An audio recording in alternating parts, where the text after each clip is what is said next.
try to get together on a Saturday or a weeknight when I know all of our schedules are busy, it was suggested that maybe we try an online training this year. That would allow us to watch it at your own convenience. It also allows me to come to you live from my very own kitchen.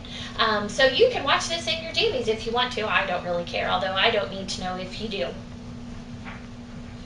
At the end of the video, there are going to be some directions that you'll need to follow. And all that is it just lets me know that you've watched it. By the end, you'll know why it's important that I know who's watched it and who hasn't. Before we get into anything new, I do want to remind us of our purpose as to why we are working in the nursery. And the whole reason why we're working in the nursery is because we want to physically show the love of Jesus to not only the children that come in, but also to their families.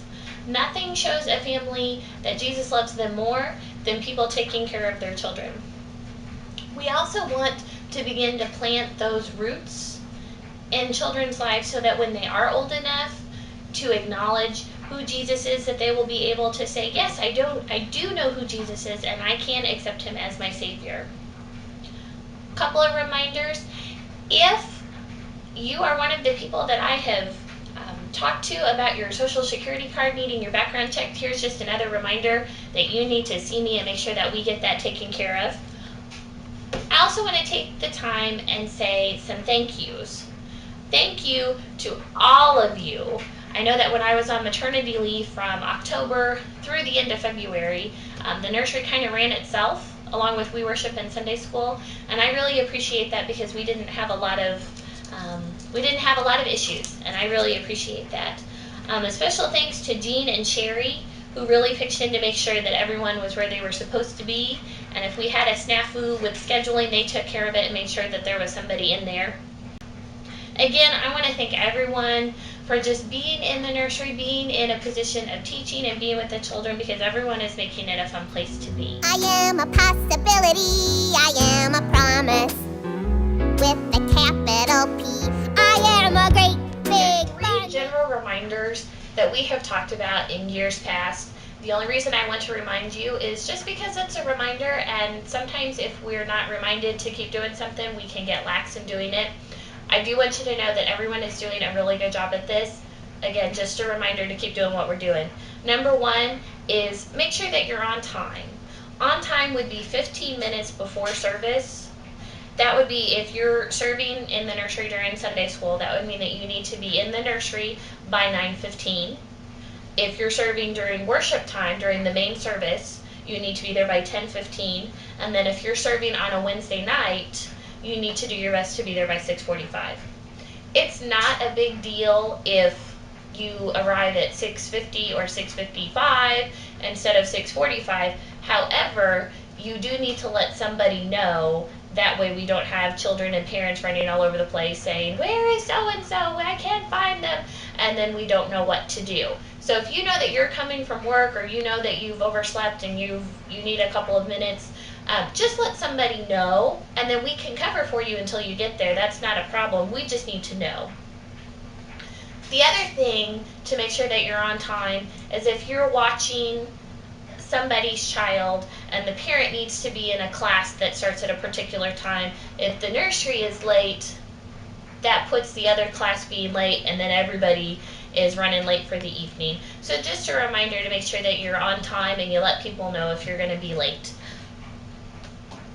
If there are no children in the nursery during the time that you're serving, they're sick or just nobody shows up for whatever reason, wait 15 minutes.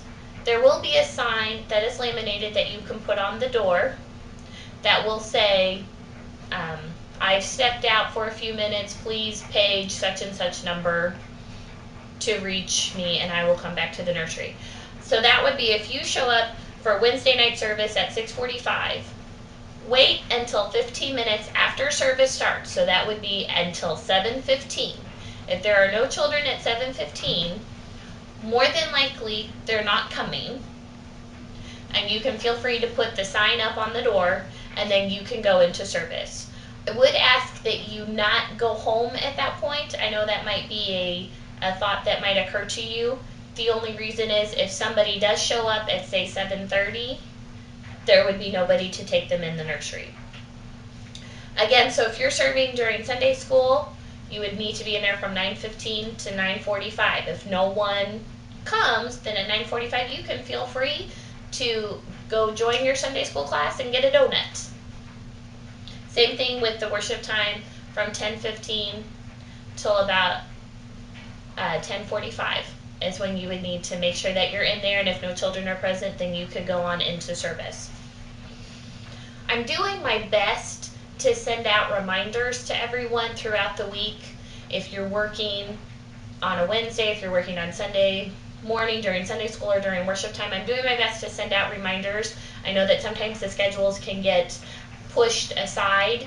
In those reminders, I'm trying to tell you number one, what time you're serving, and number two, if you have a backup person who is serving with you and what the procedure for that would be.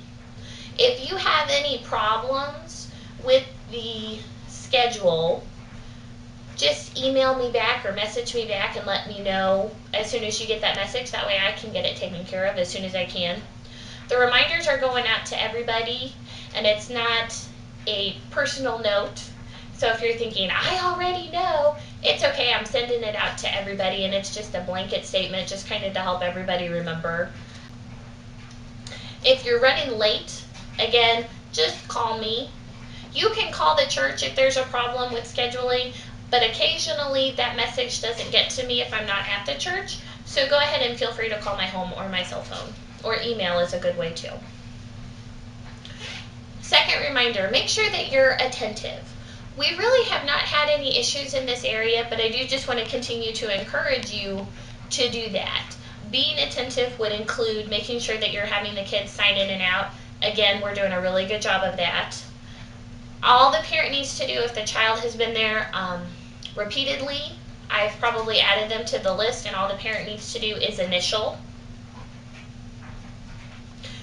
Note that there is an information booklet that is in the drawer in the nursery, so if you do have a question about a child, about their age, or what size diaper they wear, you can look in the information booklet and it'll tell you all of that.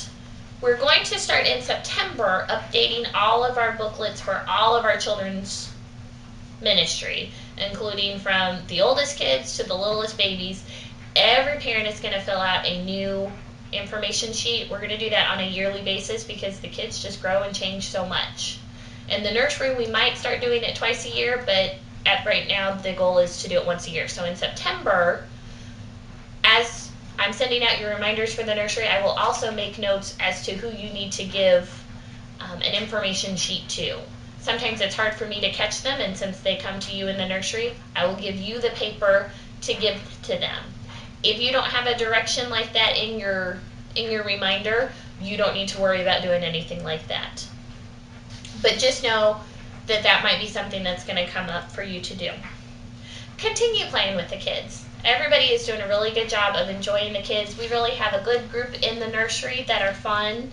There's CDs that are available for you. There are some new CDs that have been donated. Several of them have Bible stories on them that are retelling of Bible stories. Those are good to listen to. There's also all kinds of kid kind of praise and worship music for the kids to listen to. The radio is appropriate. I know on Sunday mornings, if you're not in for the message, some like to listen to the radio and listen to a message that's on the radio. That's perfectly fine. Let's just make sure that it's a Christian radio station that we're listening to, that it would be a message that we're listening to. We don't necessarily want to listen to a station that might have something that would be inappropriate for little ears. Again, never have had a problem with that, just a general reminder. We do have in the nursery, we do have a pack and play, and we also have a portable crib. Both of those are appropriate to put babies to sleep in.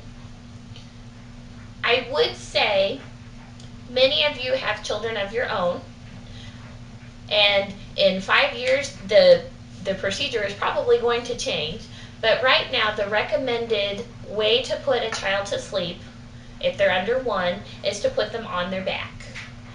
If they flip over to their front, flip over to their stomach by themselves, that's perfectly fine. But we don't want to put them on the stomach to start with.